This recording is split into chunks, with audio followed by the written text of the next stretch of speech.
How to blur a video in CapCut. So first you want to import your video to the media tab and place it on your timeline.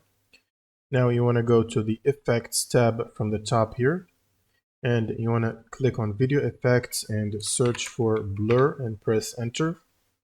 And this should bring up all the blur effects. Now you want to pick whatever effect you want to use.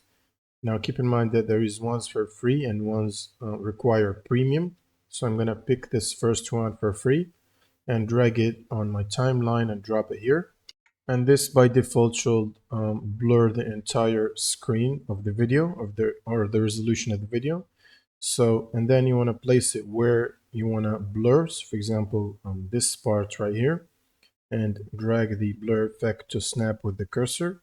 And then you can adjust its length here on the timeline.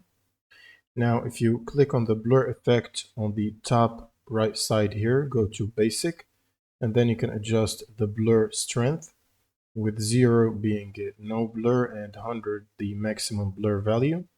Now if you go here, you can preview it like that.